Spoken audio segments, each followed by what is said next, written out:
Greetings friends, it's me, Wayman29, and you're lucky I'm here, climbing into the pig pen of religious and anti-religious extremism, digging in the muck, grabbing the pearls of literature and washing them off so you, the normal person, are able to enjoy it again. Welcome to another episode of Religious Literature for Dummies.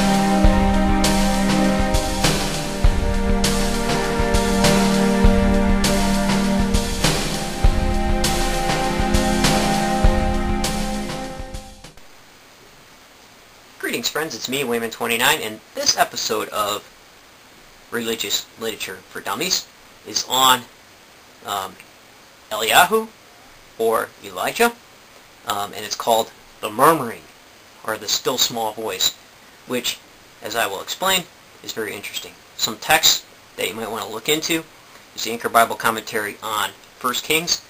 It costs $499, but if you go to a library, they may let you look at it. It's very expensive, just came out, so another 20 years or so, hopefully the price will drop. Also, a really good text is the Hebrew Goddess, which explains kings and the influence and a little bit about the Canaanite religion and how it influenced Judaism, and also stories of Elijah and Elisha by Leah Bronner, and also Norman Hobble put out Yahweh versus Baal, which is a great book. Also check out the Masoretic text and also the Septuagint, 1 Kings 18, in both of those. And there's some scattered text in the Dead Sea Scrolls, 4Q, 1 Kings, 4Q Kings, 5Q Kings, and I believe there are some scattered fragments in 6Q Kings. Just for reading a background, I'm not sure if, I don't believe that there are Dead Sea Scrolls on the chapter 18, but there's some interesting stuff going on in Kings itself. So if you're going to read the whole story, I would start in earlier chapters, not in chapter 18, but 17 to and maybe even before that in 1 Kings to see how the competition between Jezebel and Ěliyahu, or Elijah, came about. And it's very interesting because Ahab marries Izeb, and she tries to make Baalism the state religion.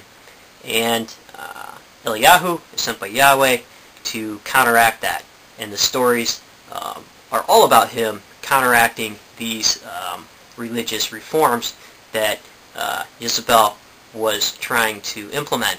And she sliced and diced, and here a drought was called by Yahweh to Ěliyahu, saying, there's going to be a drought, and it's going to be a long time. So at chapter 18 we have Ahab and Obadiah, I think that's how you pronounce his name. Ěliyahu is a servant of Ahab over his house, and here he's sympathetic to the priests of Yahweh, and he hides 150 of them in a cave and feeds them bread and water. So he's worried about being found out. So at this point in time, Ahab is saying to him, "We'll split up. We'll go looking for water in the wadis, and maybe we can find some grass and water for our horses, because the drought is terrible." So they split up, and Obadiah ends up meeting Ěliyahu, and Ěliyahu says to him, "Hey, I want to go to Ahab." And Obadiah says, "No, not a smart idea, because I myself will be killed, and because we've looked all over for you, and if I say you're in the country, Ahab might be so upset that my life also may be in danger, and also the prophets that I'm hiding out if I just say, you know. And if the spirit of Yahweh takes you away, Ahab runs all the way down here, you're not here. It'll make me look like a dummy, and he'll be seriously upset.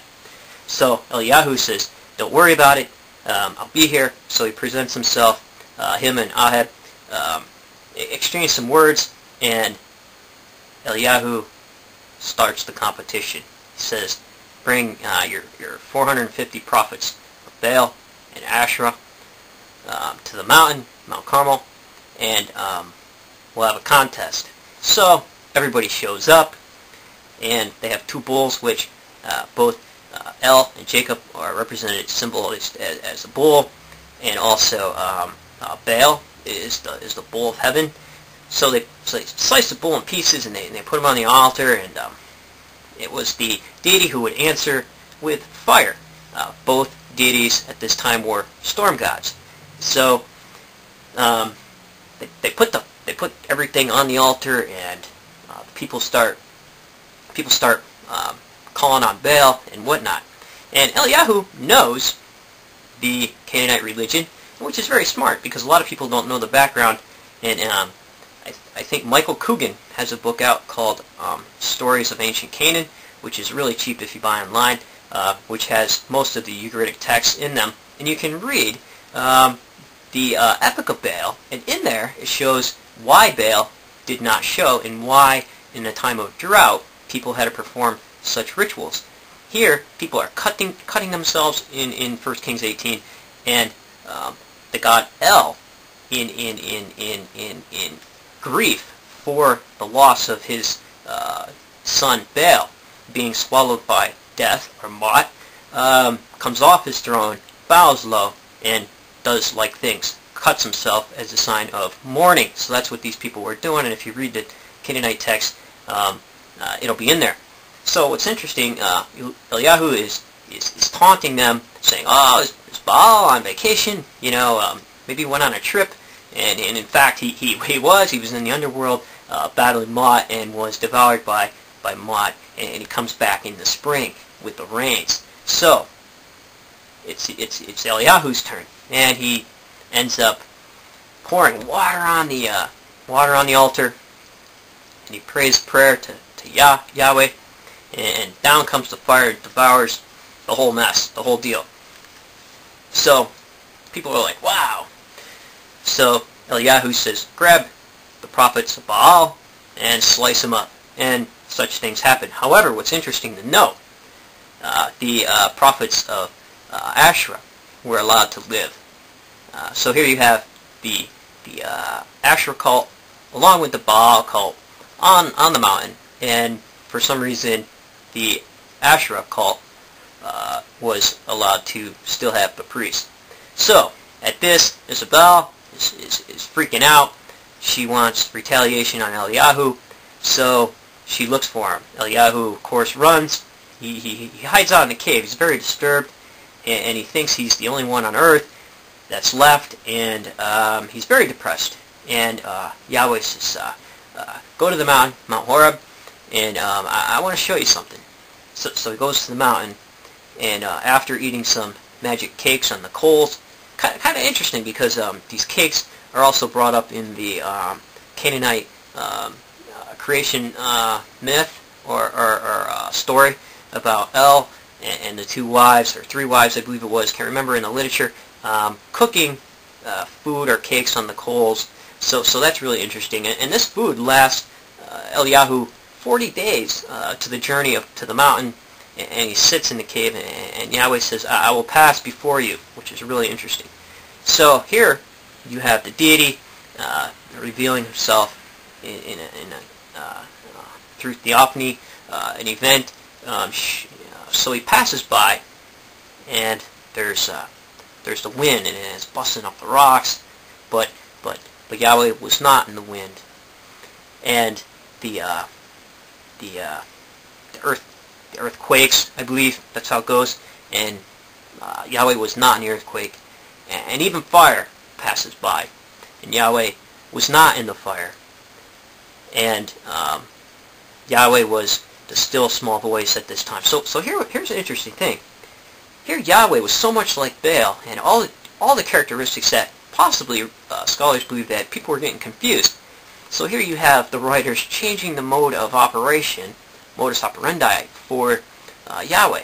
And instead of being all these things and putting on a show, he separates himself from the revelations of nature and becomes the murmur, or the still small voice that's inside. So here, to people who seemingly think in theology at sometimes Yahweh does not change, at this point he did. So from here on out, it's really interesting because now people supposedly are inspired by the still small voice to make proclamations for the deity, and the murmuring is very fascinating. So no longer do you get people like Jacob saying, "I have seen God and lived." Beautiful text. So check out 1 Kings.